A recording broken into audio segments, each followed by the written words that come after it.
Welcome back everyone to my channel law classes by Shivani. So guys, अब हम लोग पढ़ेंगे the historical background of the administrative law in India. So without wasting any time, let's get started. So starting with the topic historical development of administrative law in India. आपको यहाँ पे ये समझना बहुत ज़रूरी है कि इंडिया में, हमारे भारत में एडमिनिस्ट्रेटिव लॉ पहले से एग्जिस्ट करता था, बट उस तरीके से नहीं जिस तरीके से आज के टाइम पे हम लोग एडमिनिस्ट्रेटिव लॉ समझते हैं। एडमिनिस्ट्रेटिव लॉ एंशियंट टाइम्स में भी था, Mauryas, Guptas, even before the Christ also एक बहुत ही वेल ऑर्गेनाइज्ड और एक सेंट्रलाइज्ड एडमिनिस्ट्रेशन सिस्टम था। किंग्स आपके रूल ऑफ धर्म फॉलो करते थे, rule of natural justice was followed, और ये माना जाता था that this was the concept wider than the rule of law और the due process of law. अब हम ये देखेंगे कि धीरे धीरे क्या हुआ जब आपका east India company I, beginning of the British rule in India. Government की जो पावर्स थी, ब्रिटिश गवर्नमेंट की जो पावर थी बहुत ज़्यादा इंक्रीज़ हो गई। उन्होंने क्या करा कि डिफरेंट फील्ड से रिलेटेड उन्होंने लेजिस्लेशंस पास करना स्टार्ट करे, जैसे कि public safety, health, morality, transport and labour relations. उन्होंने स्टेट कैरियज एक्ट 1861 पास करा और इसके through they started granting the administrative licence. उसी दौरान देखा गया कि पहला पब्लिक कॉर्पोरेशन स्टैब्लिश हुआ under the Bombay port trust act. Thereafter delegated legislation accept हुआ आपका by the northern Indian canal and drainage act of 1873 and OPM act of 1878। So ये जितने सारे स्टैट्यूट्स थे, प्रोविजंस थे, they were made granting of the permits and the license for the settlement of disputes by the administrative authorities and the tribunals। अब यहाँ पे point ये आता है कि इतने सारे legislations में भी शायद याद ना रहे, but you should know the basic concept कि ईस्ट इंडिया कंपनी जब आई भारत में, उसके बाद ब्रिटिश गवर्नमेंट की पावर बहुत ज़्यादा बढ़ गई। उन्होंने डिफरेंट फील्ड से रिलेटेड लेजिस्लेशंस पास करना स्टार्ट करे, एडमिनिस्ट्रेटिव लाइसेंस ग्रांट करना स्टार्ट करे through state carriage act. Delegated legislation आपका एक्सेप्ट हुआ by Northern India canal and drainage act के through. So this was all done for the settlement of disputes by the administrative authorities and tribunals. I hope यहाँ तक की story is clear. Now during World War II, the powers of the executives इतने tremendously increase हो गई कि judiciary का कोई control ही नहीं था उस समय उनके ऊपर। मतलब executive they started interfering with the life, liberty and the property of the individual. So इन सबसे रिलेटेड उन्होंने बहुत ज़्यादा ऑर्डिनेंसेस, ऑर्डर्स पास करे by the way of administrative instructions. Since independence, जैसा कि मैंने आपको बताया अभी कि activities and the functions of the government have further increased, वो और इंक्रीज हो गई। किस तरीके से कि उन्होंने सोशल सिक्योरिटी मेजर्स के लिए उन्होंने आईडी एक्ट पास किया, फैक्ट्री एक्ट पास किया। जैसा कि सबको पता है कि कॉन्स्टिट्यूशन में हम बात करते हैं एक वेलफेयर स्टेट की। पहले तो पुलिस स्टेट की तरह था, but now it is welfare state concept.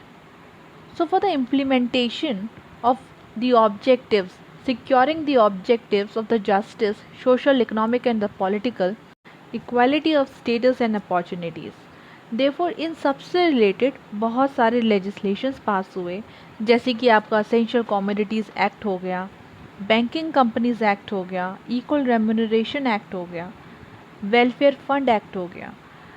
और उसी दौरान मार्कोस ने ये रिपोर्ट करा कि सुप्रीम कोर्ट के पास 1953, 1954 और 1955 में जितने भी केसेस आए, उनमें से आधे से ज़्यादा केसेस तो आपके एडमिनिस्ट्रेटिव लॉ से डील करते हैं। Therefore, while interpreting all these acts, जो कि अभी मैंने आपको बताया, जैसे कि Essential Commodities Act for example, and the provisions of the Constitution, the judiciary started taking into consideration the objects and the ideals of the social welfare।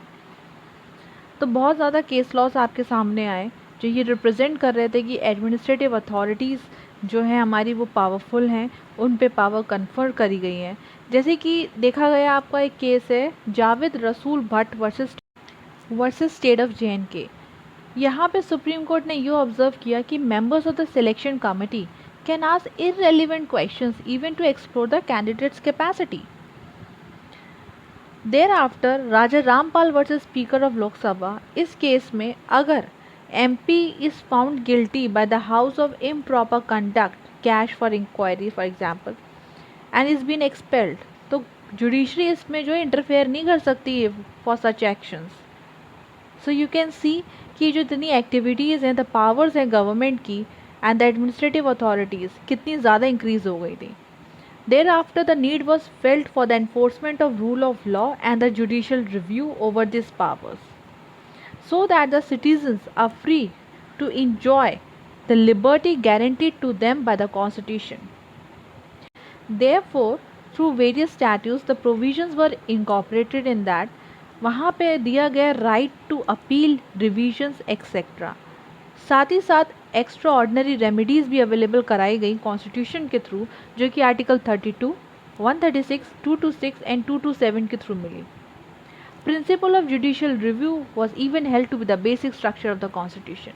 इसका मतलब ये हुआ, अगर एडमिनिस्ट्रेटिव अथॉरिटीज़ की कोई भी ऑर्डर आपका अगेंस्ट है प्रोविजंस ऑफ द कॉन्स्टिट्यूशन या वो मेलाफाइड है, then it can be quashed, it can be set aside. So the rules, regulations and the orders passed by these authorities are not within their powers. They can be declared ultra voice, unconstitutional, illegal or void. So 20th century में जैसा कि मैंने आपको बताया था कि administrative law आपका बहुत ज़्यादा इवॉल्व हुआ है 20th century में, क्योंकि सोशल इकोनॉमिक पॉलिसीज़ गवर्नमेंट की काफ़ी ज़्यादा हैम्पर कर रही थी, as I told you. So this was all about the historical development of administrative law in India. तो आपको एक शॉर्ट में बताया जाए तो एंशियंट टाइम में भी था, Gupta's, Mauryas, before Christ also, but उतने अच्छे तरीके से एग्जिस्ट नहीं करता था जिस फॉर्म में एग्जिस्ट आज करता है। उस टाइम के हिसाब से तो बहुत ही वेल ऑर्गेनाइज्ड था। फिर ब्रिटिश गवर्नमेंट आई आपके पावर में, ईस्ट इंडिया कंपनी आई, तो किस तरीके से उन्होंने वेरियस फील्ड्स में लेजिस्लेशंस पास करे, पब्लिक हेल्थ, मोरालिटी, और परमिट्स ग्रांट करना स्टार्ट करे, dispute settlement, state carriage act 1861 was passed, northern India canal and drainage act was passed.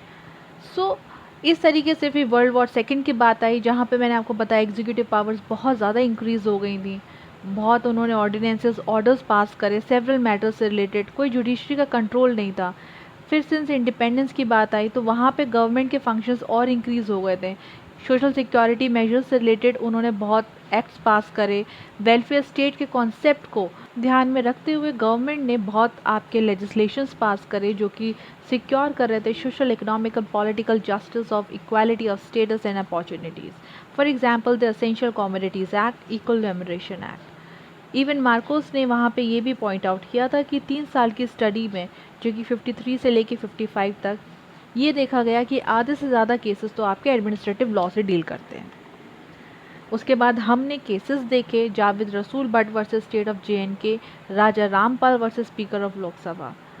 तो जिस तरीके से कि पावर जो थी आपकी गवर्नमेंट की बहुत ज़्यादा इंक्रीज़ हो चुकी थी, एडमिनिस्ट्रेटिव अथॉरिटीज़ की पावर्स इतनी इंक्रीज़ हो गई थी, वहाँ पे लगा कि एक रूल ऑफ लॉ होना चाहिए, जुडिशियल रिव्यू होना चाहिए on these powers. Therefore various provisions आपके पास हुए जहाँ पे राइट टू अपील, रिविजन्स दिया गया स्टैट्यूट्स के थ्रू। साथ ही साथ आर्टिकल 32, 136, 226 और 227 के थ्रू सिटीजन्स को एक्स्ट्रा ऑर्डनरी रेमिडीज़ मिली।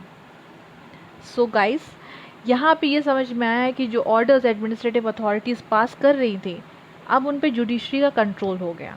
अगर वो कॉन्स्टिट्यूशन के अगेंस्ट हैं, ठीक है, so they can be set aside if they are mala fide और अगेंस्ट द कॉन्स्टिट्यूशन।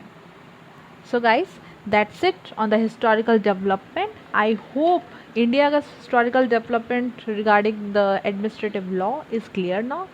सो ये कुछ पॉइंट्स हैं लाइक अ स्टोरी से याद रखना है हमें कि किस तरीके से पहले भी था और आज के टाइम पे इवॉल्व हो गया है वो।